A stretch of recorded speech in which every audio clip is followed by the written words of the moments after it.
on towards this particular building, which is the beginning. So we have to cast our minds back after the liberation of Beersheba, and that was on October the 31st, 1917, and then the campaign of Allenby moving up in the fronts from Beersheba along the coast and along the flanks towards Jerusalem, which is here. But in order to get to where he wanted to at the end, which was Damascus and Aleppo and Amman, he had to take the coastal region and then move in. Now again, remember, he was facing a Turkish army, the Yildirim Corps, which in Turkish means the lightning force of the Turkish army itself. But Allenby was a brilliant strategist in his own right, and we saw that with the War of Beersheba that we will reenact in next week. So he had to confuse the Turkish as to his real intent, because they knew he was marching northwards towards eventually he had to take Damascus. And to do that, he had to take Megiddo, magnificent site in its own right, and obviously the site where, in terms of the biblical narrative, where the future war of Armageddon will take place, where the forces of evil will fight the forces of light, and the forces of light will become victorious against the forces of darkness. Megiddo is an important junction. It's right with the Jezreel Valley coming through. Whoever controls the Jezreel Valley, this cut in the cleft leading down to the Sea of Galilee and the Jordan Valley, simply controls the north and the south. And that's a massive plain in its own right. And he put together the plan that was called the Battle of Megiddo. And after they finished Beersheba, they started to move north. There was a period of stalemate as well, but they continued on. And then between September the 19th to September the 25th, he put together this Battle of Megiddo. But to get to the Battle of Megiddo, he had to take beforehand Nazareth, and he had to take the plain of the Jezreel Valley, and he had to take Nablus on the west bank in order to encircle the Turkish army that was all along this plain from the Hula Valley, which is where we'll see later on, all the way down to the southern tip of the Kinneret. And at the moment you can't see it, but there's a cleft between the two plains.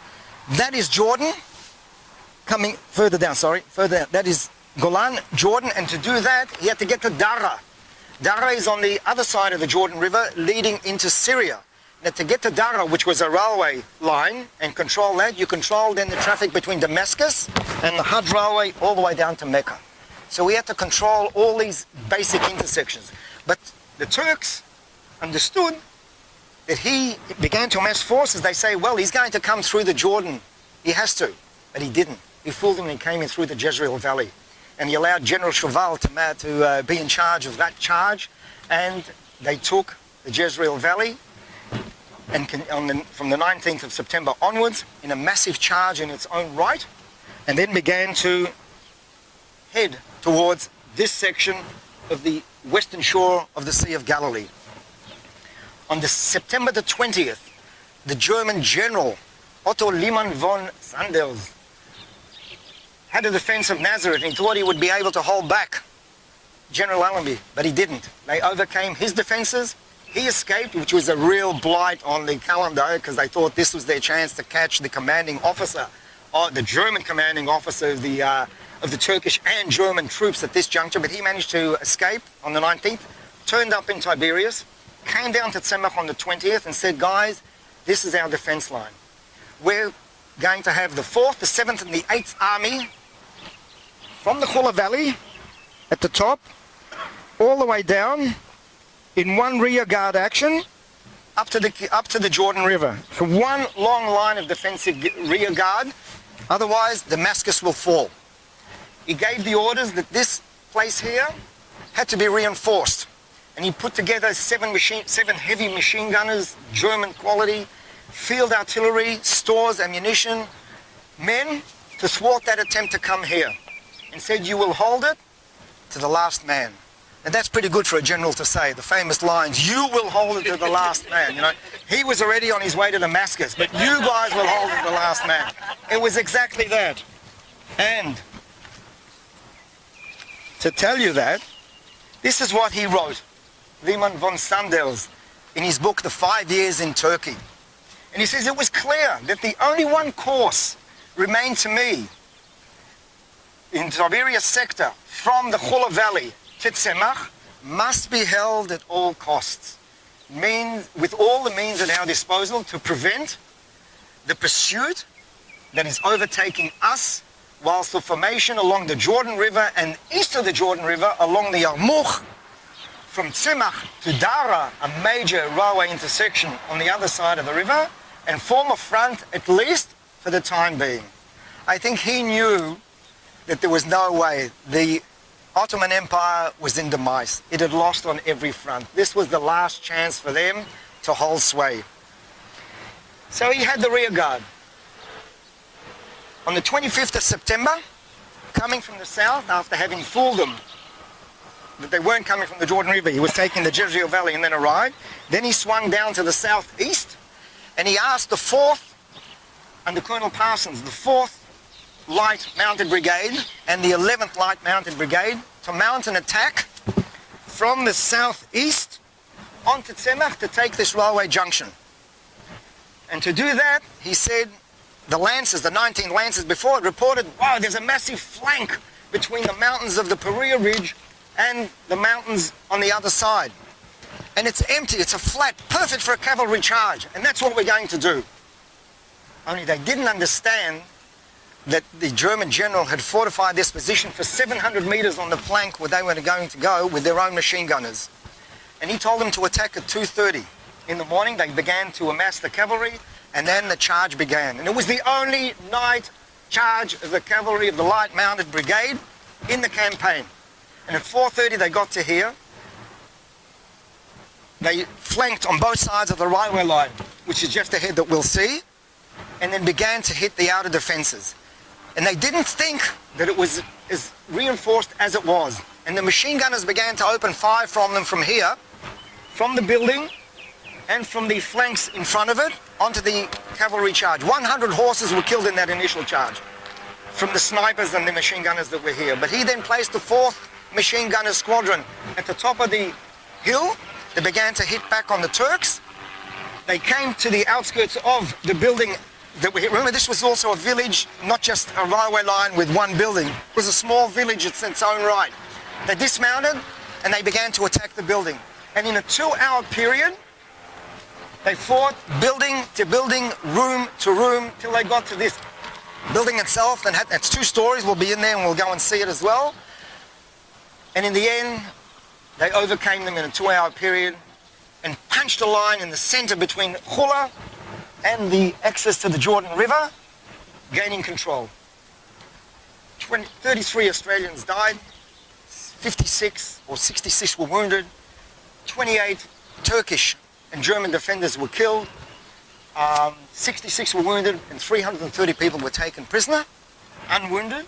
But at the same time, all the ammunitions, all the field guns, all the machine guns that they managed to capture. So this was definitely the definitive line in Allenby's mind, that he had to take Semakh in order to open the way to Damascus, which is only 100 k's from here. And we're up on top of the Golan, it's only 64 k's from here. And with the cavalry, it's a 1-day, 2-day charge on it, and away it went.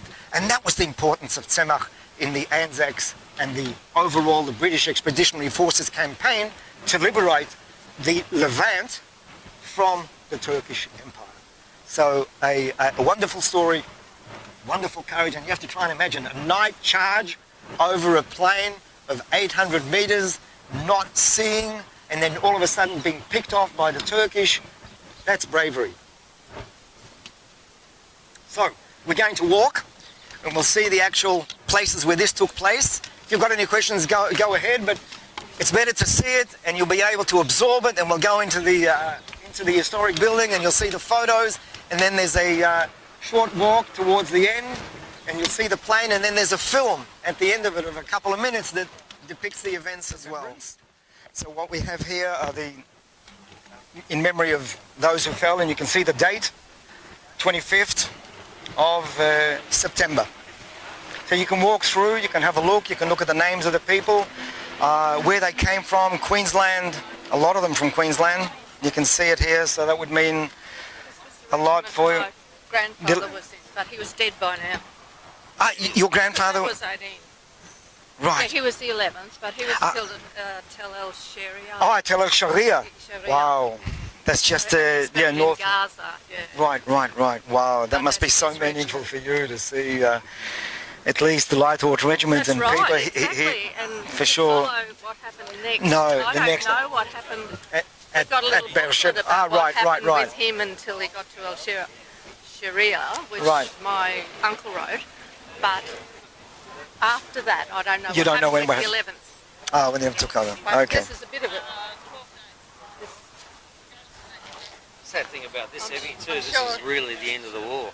This is the end of the war, correct, exactly. And we have to understand, 31st of October, so 30 days later, months. So this set the definitive line. This had to be taken. Yeah. Without that, it could have carried on months more. Yeah, right. So he knew what he was doing. Allenby was there. And have a look at the ages, 20 years old, 27. There's someone else who's in his 50s. Who was 49, there was someone in... Who was 39 in his 40s, yeah? 29, 28, 25. There's 118 at the end. Right. A lot of them from Brisbane. 29, 18. 18. Wow. Here, there's even one here, guys, from that machine gun squadron, the 4th machine gun squadron that was placed to knock them off at the age of 18. 18. Also New South Wales, Newcastle. Wow. Southport, where I live. Ah. Southport, 21. Yep. Kenneth, yeah, 11th. One there From that charge. England. Pardon? One from England. Ah, okay. Peterborough. Obviously joined the corps. DOW. Sorry? Killed in action? No. Where? He's got a killed in action. One over there, DOW. Dead on it. DOW. Which is dead on, and what does that mean? Died of wounds. Died of wounds, right. Well done. Wow, we were. He was in the 4th. 26 as well, the 4th machine gun squadron who were belting. 49 in the A bit old, isn't he? 49 in A bit old. Yeah, wow. That's and like 18 to 49. that's a big gap. It's huge. That's a big gap that he was still on the charge of that. 11th like. Wow. That's amazing. Sorry. No worries, darling. Okay, here you've got the plaque as well that traces the actual, you can see the map, the defense line, the enemy line that had to be, this is the plain that you're seeing right in front of you, the relatively area where a charge could be made, the defensive line that you had, and then Gunya that we're going to up along. But again, the line continued on all the way up towards the Hulla Valley at other junctions, but this is the actual charge from the southeast. Well, it's all here in terms of the map. The railway station itself. You had the field guns here as well. Is that one of the original? Okay, these are all original. All that you see, the goods and whatever that you have here. That's it.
כך הפכה תחנת צמח להיות לאחת מתחנות הרכבת החיג'אזית. תחנה ראשונה, 1905. נו, אתם יורדים, בואו לראות את התחנה החדשה. ב-1905 הוקמה בתחנה מגדל המים, שהיה המבנה הראשון בתחנת צמח. המגדל בנו בצורה אורבנית מאבני בצוות, והיה מוצאו שני מכלי מים גדולים למילוי קטרי הכיתור. בניית שאר מבנה התחנה נסתיימה עד 1907. המבנה הראשי של התחנה נבנה באבן גיר לבנה והוא בעל שתי קומות וגג רפים. בתחנה נבנו גם מחסני סחורות, רבות, תפריקה וערסה, מוסך קטרים וסובבן, שאפשר לציבור הקטרים. מבנה השירות הרבי יחסית ומגדל המים הכפול מצביעים לחשיבותה הגדולה של תחנת צמח. ב-15/10/1905, יום הולדתו של הסולטן עבד אל-חמיד השני, התקיימה נסיעת הבכורה החגיגית לחיפה דמשק. ככל הנראה לא הסתיימה בנייתו של אחד הקשרים מהנהר הנמוך, והנוסעים הנכבדים חצו בגשר הערי והמשיכו לדמשק ברכבת אחרת שחיכתה מעבר לנהר. הנסיעה הזאת כאילו זה כאלה אתמול.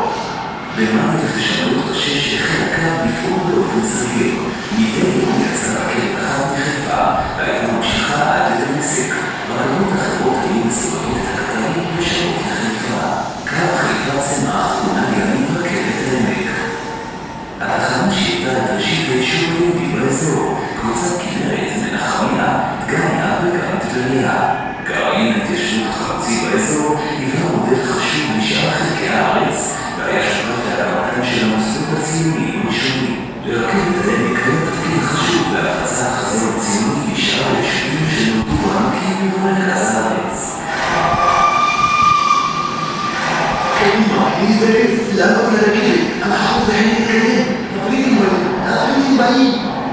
מלחמת העולם הראשונה הביאה להתפתחות גדולה של מסילות רכבת בשטח ארץ ישראל. מלחמה לא שכנה של כוחות, אמצעי לחימה והספקה. השלטונות העות'מאנים השתמשו ברכבת מתחנת צמח עד באר שבע. תחנה שנייה, 1918. כל הנוסעים מתבקשים להישאר במקומם עד לסוף מלחמת העולם הראשונה. תודה. בסתיו 1918 פתחו הבריטים במתקפה לכיבוש צפון הארץ בסוריה מידי הכוחות הטורקים והגרמנים. אזור התחנה בצמח נתפס כבעל חשיבות מיוחדת בעיני הצדדים הלוחמים בשל היותו צומת רכב חשוב. את המשימה לכיבוש העיירה צמח בתחנת הרכבת קיבלה חטיבת הפרשים האוסטרלית אנזק, אוסטרליה ניו זילנד קורפוס. הייתה זו הסתערות הפרשים האחרונה בתולדות המלחמה המודרנית. הסתערות הפרשים בכיבוש צמח הפכה לסיפור גבורה מודע בהיסטוריה של הצבא האוסטרלי. אני תמיד נשאר לימד לרכבת, אז אני חייב להגיד שנייה. יופי, ככה יותר טוב. בתקופת המנדט הבריטי נקבע הגבול המדיני בין פלסטין לסוריה במלחמה, היום חמת גדר, אך בעקבות ההסכמים בין הבריטים לצרפתים הפכה תחנת צמח לתחנת הגבול הרשמית. מוסך הקטרים והסובבן שירתו רכבות פלסטינה והרכבות הסוריות. הרכבת הבריטית והמיושנת עזרה בצורה מכרעת להתיישבות היהודית החדשה בעמקי הצפון. לרכבת התווספו נקודות עצירה רבות, סמוך ליישובים חדשים. למעשה, היישובים כמו ליד מסילת ברזל, ונסמכו עליה להובלה בתוצרת חקלאית, בעיקר חלב עד לחיפה. רבים אף קראו לה רכבת החלב. אותי הדקות חסכנה, פרסומת החלב מהשפה מלבן. תראו לעלות כדי מהר לפני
مجموعة المسلمين شعب مبهر ومبهر حكيم